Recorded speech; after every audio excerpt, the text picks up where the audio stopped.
Hello friends, in today's lecture I am going to discuss about the HP Set 2024 question paper. और आज जो हम ये question paper discussion करेंगे वो खास करके बायोलॉजी सेक्शन का होगा।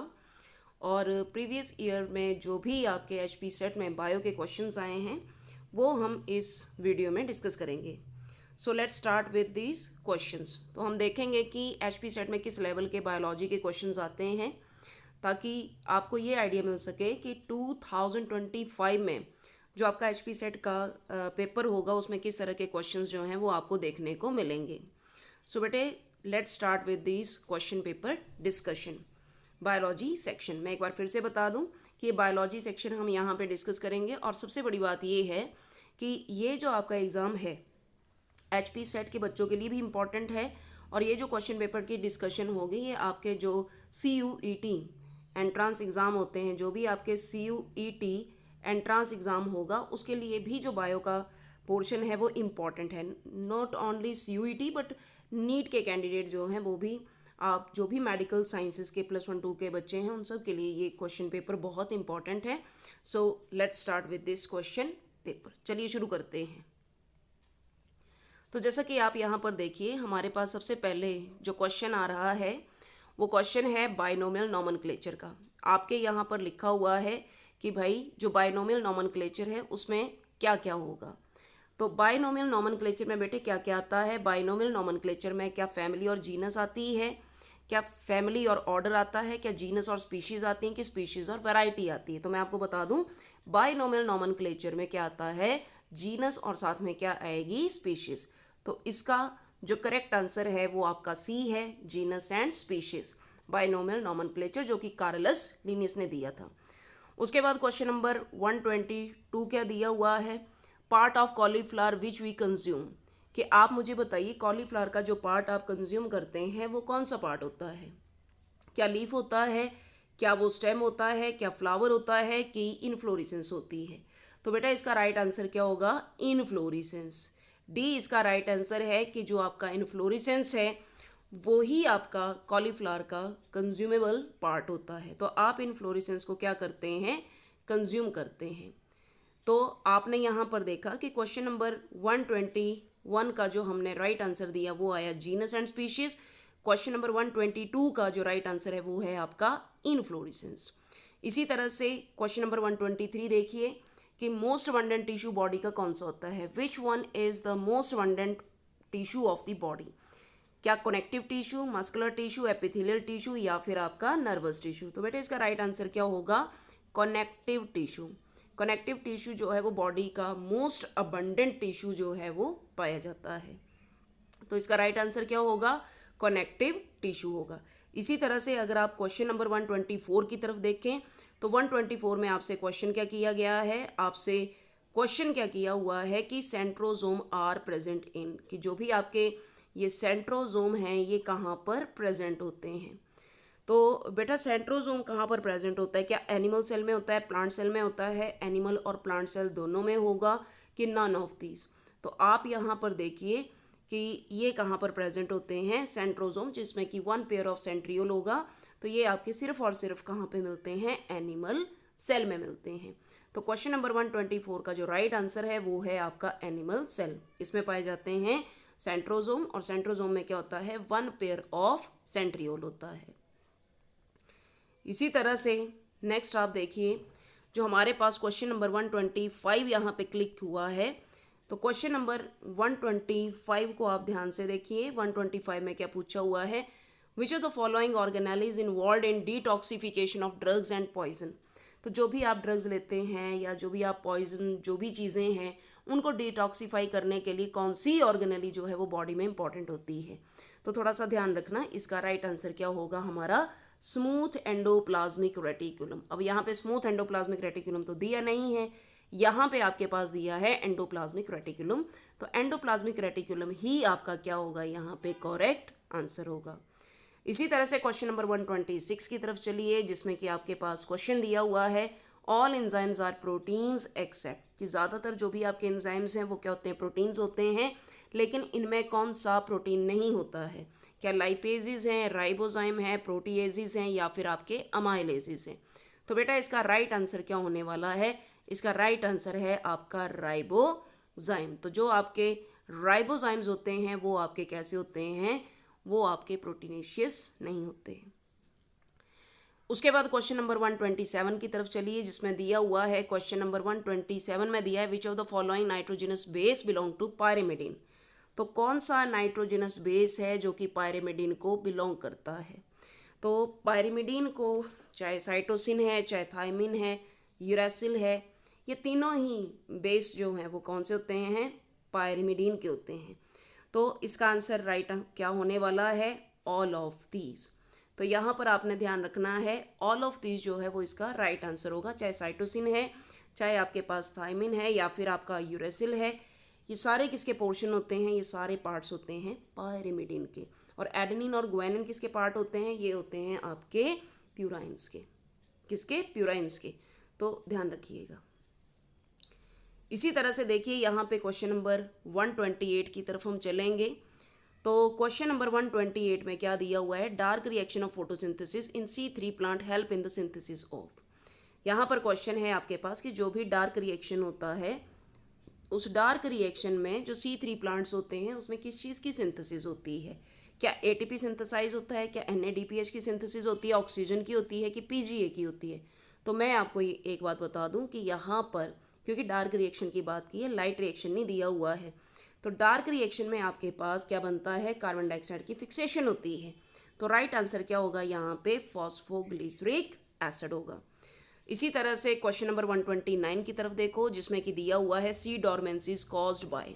आप बताइए, बहुत ही आसान है, कौन सा ग्रोथ हार्मोन है जो कि रिस्पॉन्सिबल होता है सी डॉर्मेंसी के लिए? तो क्या ये आपका सी डॉर्मेंसी के लिए जो रिस्पॉन्सिबल हार्मोन है, क्या वो जिबरेलिक एसिड है, एब्सिसिक एसिड है, साइटोकाइनिन है कि थाइलिन है? तो डॉर्मेंसी से रिलेटेड जो हमारे पास आता है वो है हमारे पास कौन सा? Abscisic acid. तो इसका राइट आंसर क्या होगा बेटे? इसका राइट आंसर होगा आपका एब्सिसिक एसिड। क्वेश्चन नंबर 130 की तरफ चलिए, और इसमें दिया हुआ है गटेशन अकर थ्रू। गटेशन कैसे होती हैं? जिसमें कि लिक्विड ड्रॉपलेट्स ऊज आउट होती हैं। तो गटेशन क्या लेंटी सेल के थ्रू होगा, एपिडर्मिस के थ्रू होगा, स्टोमेटा के थ्रू होगा कि हाइडेथोड के होगा? तो जो आपकी गटेशन की प्रोसेस होती है वो कौन से ऑर्गन के थ्रू होती है? वो होती है, हमारा राइट आंसर आने वाला है इसका हाइडेथोड। तो हाइडेथोड की वजह से क्या होता है? गटेशन होती है। जिस वक्त रेट ऑफ अब्जॉर्प्शन ज़्यादा होता है, ट्रांसपिरेशन कम होती है, उस सिचुएशन में क्या होती है? आपकी गटेशन होगी, मतलब प्लांट्स की क्या होगी? गटेशन होगी। नेक्स्ट आपका क्वेश्चन नंबर 131 क्या दिया हुआ है? जरा ध्यान से देखो। 131 में दिया है कार्डियक मसल इज। जो कार्डियक जो हार्ट की मसल होती है वो कैसी होती हैं? क्या वो वॉलेंट्री होती हैं, स्ट्राइएटेड होती हैं, इनवॉलेंट्री और स्ट्राइएटेड होती हैं, मल्टी न्यूक्लिएट और नॉन स्ट्राइएटेड होती हैं कि वॉलेंट्री और नॉन स्ट्राइएटेड होती हैं? आप भी इसका आंसर जो है वो मुझे दे सकते हैं। तो कार्डियक मसल कैसे होती हैं? इनवॉलेंट्री, और साथ में कैसी होती हैं? स्ट्राइप्ड होती हैं। तो कार्डियक मसल हमारी कैसी होंगी? इनवॉलेंट्री होंगी, और साथ में कैसी होंगी? स्ट्राइएटेड। तो इस क्वेश्चन का राइट आंसर जो बनने वाला है वो है हमारे पास beta option, that is b. चलिए अब नेक्स्ट के क्वेश्चंस जो हैं उनको देखते हैं कौन कौन से आए हुए हैं। तो नेक्स्ट क्वेश्चन में आप देख रहे हैं यहाँ पर बताया हुआ है कि मेन फंक्शन मेलानिन का क्या होता है।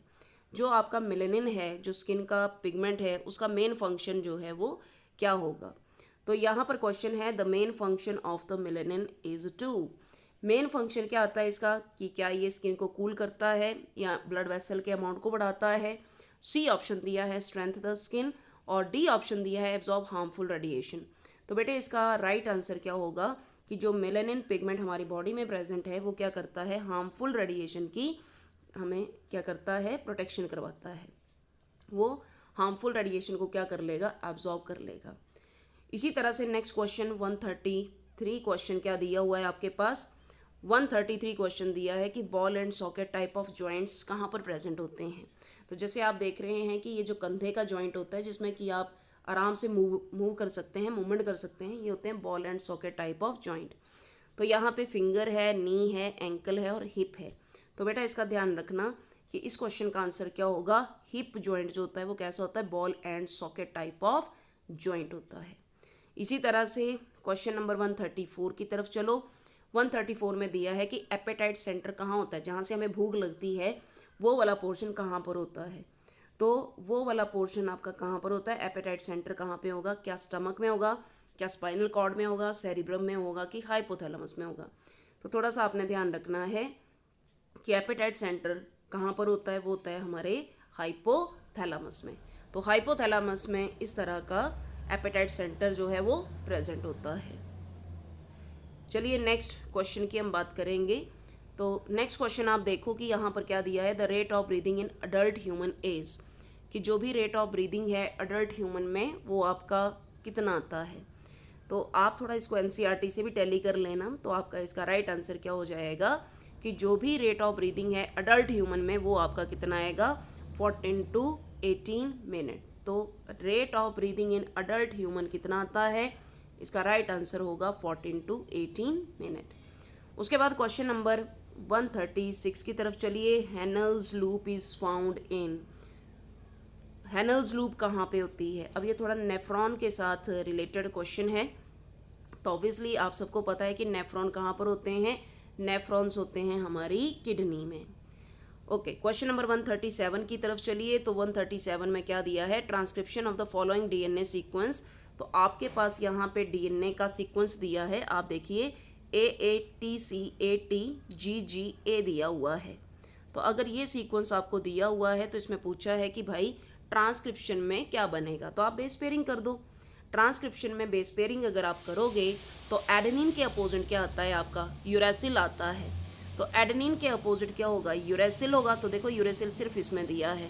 इसी तरह से जो ग्वानिन है, ग्वानिन के अपोजिट भी क्या होगा, ग्वानिन के अपोजिट होगा आपका साइटोसिन, फिर साइटोसिन। तो आपका जो राइट आंसर बनने वाला है क्वेश्चन नंबर 137 का, वो होगा आपका आंसर होगा 137।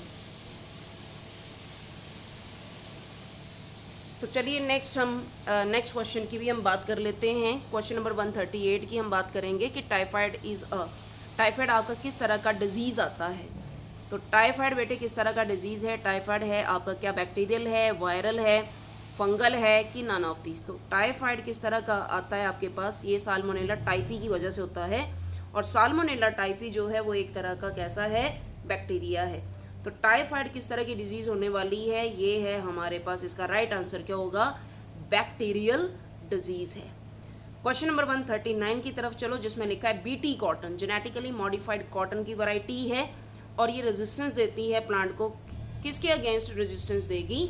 तो इसका राइट आंसर क्या होगा, इसका राइट आंसर होगा इंसेक्ट और पेस्ट। बीटी कॉटन के जो भी बैसिलस thuringiensis से जो प्लांट बनाए जाते हैं वो इंसेक्ट पेस्ट रेजिस्टेंट होते हैं, इसलिए राइट आंसर क्या होगा आपका, इसका राइट आंसर होगा इसका बेटे ए। क्वेश्चन नंबर 140 देखो, ये मैंने आपको सेक्शन ए HP सेट का सेक्शन ए बायोलॉजी का डिस्कस करा हुआ है, ठीक है। और क्वेश्चन नंबर 140 आपने देखना है। ये थोड़ा सा आप बोलोगे एनसीईआरटी है, तो भाई एनसीईआरटी नहीं है, ये आपके जनरल नॉलेज के बेसिस पर ये क्वेश्चन है।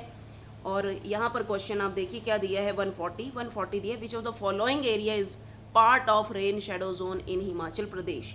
हिमाचल प्रदेश में रेन शेडो जोन कौन सा होगा जिसमें कि सबसे कम बारिश होती है। रेन शेडो रीजन दरअसल वो रीजन होता है जहाँ पर बारिश क्या होती है बेटे, कम होती है।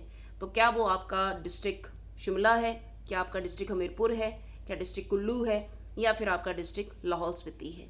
तो इसका राइट आंसर क्या है, इसका राइट आंसर होगा आपका डिस्ट्रिक्ट लाहौल स्पीति। तो लाहौल स्पीति का जो रीजन है वहाँ पे क्या होता है, वहाँ पे ज़्यादा बारिश नहीं होती, इसलिए वो जो एरिया है वो कैसा होता है आपका, रेन शेडो जोन होता है। तो यहाँ पर मैंने आपको पार्ट 1 HP सेट का एक्सप्लेन किया है, और इस पार्ट 1 में आपको क्या क्या एक्सप्लेन किया है वो आप देखिए कितने क्वेश्चंस आए हुए हैं। 20 क्वेश्चंस जो हैं वो मैंने HP सेट के यहाँ पर दे दिए, जिसमें कि आपके यहाँ पे आप देख रहे हो लिखा भी हुआ है कि आपका सेक्शन ए बायोलॉजी यहाँ पर दिया हुआ है बेटे। तो सेक्शन ए बायोलॉजी जिसमें कि 20 क्वेश्चंस हैं, और सबसे बड़ी बात कि इसमें दिए भी 20 हैं। तो ये 20 क्वेश्चंस विद आंसर जो है वो मैंने आपको यहाँ पर एक्सप्लेन कर दिया। बाकी हम पार्ट 1 यहाँ पे एक्सप्लेन कर रहे हैं।